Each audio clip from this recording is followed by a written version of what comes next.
ઈરાનના કાંઠે ખારગે નામનો ટાપુ છે, જે ઈરાનના પેટ્રોલિયમનું હબ છે, પેટ્રોલિયમનું ગોડાઉન છે, પેટ્રોલિયમનું નિકાસ કેન્દ્ર પણ છે. જહાજો ત્યાં સ્ટોપ કરે છે અને એમાં પેટ્રોલિયમ ગેસ બધું ભરાય છે અને ત્યાંથી નીકળે છે. માત્ર 25 ચોરસ કિલોમીટરનો ટાપુ છે, 8 કિલોમીટર લાંબો છે, 4 થી 5 કિલોમીટર પહોળો છે. ઈરાનની મુખ્ય ભૂમિ 45 થી 50 કિલોમીટરના અંતરે છે.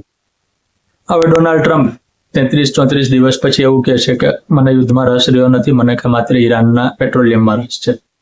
તો ઈરાનના પેટ્રોલિયમમાં રસ હોય તો તમારે ખારગે ટાપુ કબજે કરવો પડે.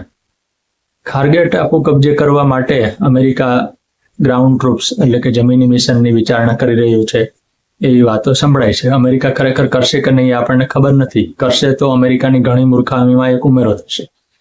કારણ કે અમેરિકાના પૂર્વ સૈન્ય અધિકારી ડેનિયલ લેવિસે ટ્વિટર ઉપર લખ્યું છે કે જે લોકો ઈરાનમાં ગ્રાઉન્ડ મિશનની વાતો કરે છે એમને ગ્રાઉન્ડ મિશન કેવું હોય એનો ખ્યાલ નથી અને ગંભીરતાનો અંદાજ પણ નથી. અમેરિકાએ છેલ્લા વર્ષોમાં જેટલા યુદ્ધો કર્યા બધામાં વિજય મેળવ્યો છે.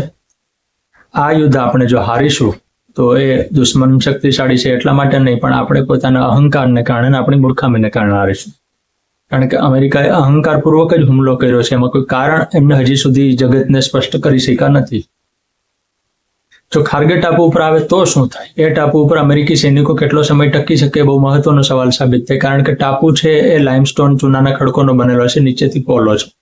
એમાં સંખ્યાબંધ ટનલો છે જે ઈરાને પહેલેથી બનાવી રાખી છે, બંકર છે, કોન્ક્રીટના બનેલા ભારેખમ બાંધકામો છે, પાઇપલાઇનો છે અને સુરંગો એટલે કે માઇન્સ બિછાવેલી છે. કારણ કે ઈરાનને ખબર જ છે કે વહેલા મોડો આપણે લડત થશે તો આ ટાપુ મહત્વનું બનશે. ધારો કે અમેરિકી સૈનિકો ત્યાં ઉતરી ગયા તો એના વિષમ વાતાવરણમાં લાંબો સમય ટકી ન શકે. પીવાના પાણીથી માંડીને ખાવાની સામગ્રીની ત્યાં અછત છે. અને એ બધાથી મોટો ખતરો એ છે કે ઈરાનની રેન્જમાં છે. કારણ કે ઈરાનના બેલિસ્ટિક મિસાઇલો છે જે ટૂંકા અંતરના છે, એ તુરંત ત્યાં ફાયર થઈ શકે. અમેરિકી સૈનિકો માટે ખારગે ટાપુ ઉપર બચવાની એકમાત્ર જગ્યા રિફાઇનરીના બાંધકામો છે. રિફાઇનરીના બાંધકામોમાં જાય તો ઈરાનની નજરમાં સીધા જ આવી જાય તો સૈનિકો પકડાઈ જેવી શક્યતા પણ વધી જાય. એટલે ખારગે ટાપુ કરવાનું અમેરિકાનું સપનું છે એ પૂરું થાય કે ન થાય, પણ અમેરિકા ત્યાં ખારગે ટાપુ કબજે કરવા સૈનિકો ઉતારે તો અમેરિકા માટે દુઃસ્વપ્ન જરૂર શરૂ થાય.